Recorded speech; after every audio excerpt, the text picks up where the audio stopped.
शिक्षा एमपी की mobile app अब प्ले स्टोर पर लाइव हो चुकी है और काफ़ी सारे लोगों ने उसे डाउनलोड भी कर लिया है।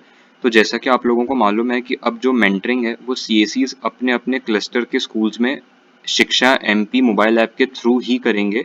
लेकिन अभी हमारे सिस्टम में सीएससी की रोल और एरिया मैपिंग नहीं है। तो जो बीआरसीज और डीपीसीज हैं इन्हें ही अपने अपने ब्लॉक और क्लस्टर्स में सीएससी की मैपिंग करनी है, प्लस सीएससीज को एरिया भी देना है।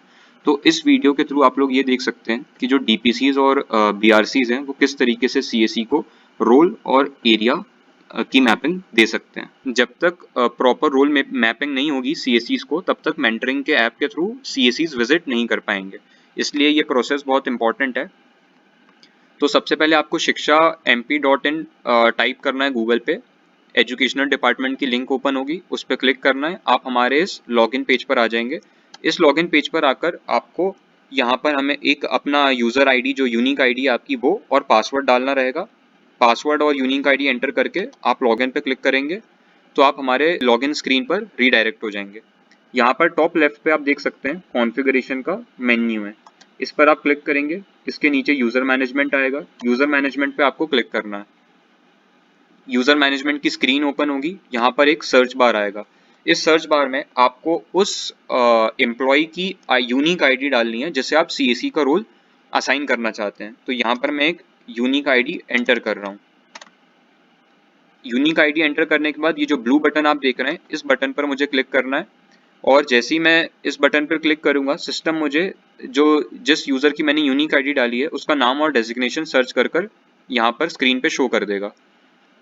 बाय डिफ़ॉल्ट टीचर का रोल हर यूज़र को है।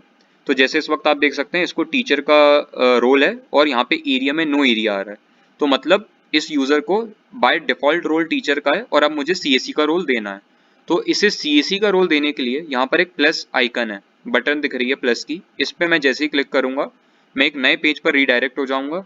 इस पेज पर यहाँ पर मुझे एक रोल का ड्रॉप डाउन दिखेगा, ये रोल के ड्रॉप डाउन पे मुझे क्लिक करना है।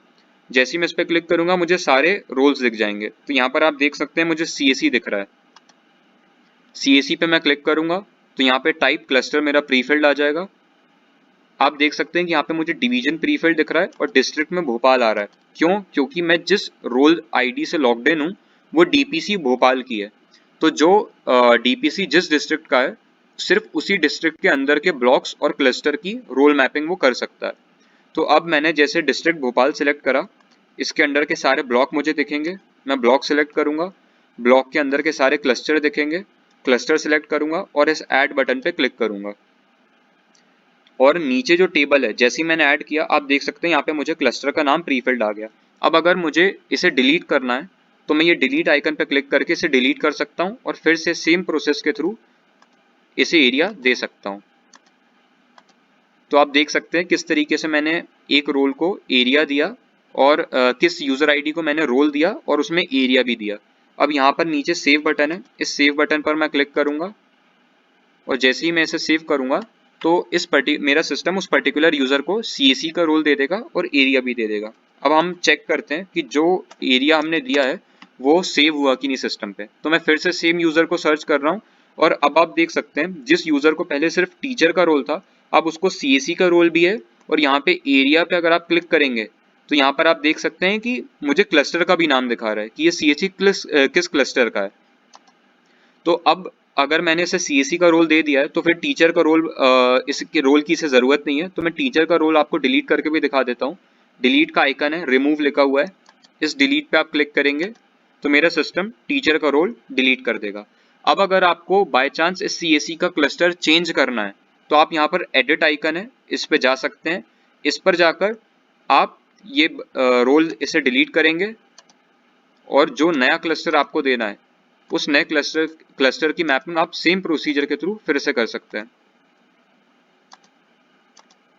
तो इस तरीके से आप किसी भी यूज़र को रोल और एरिया असाइन कर सकते हैं। बस ये ध्यान रखना है कि जो डीपीसी है वो बीआरसी और सीएससी दोनों की मैपिंग कर सकता है और जो बीआरसी है वो सिर्फ सीएससी की मैपिंग कर पाएगा।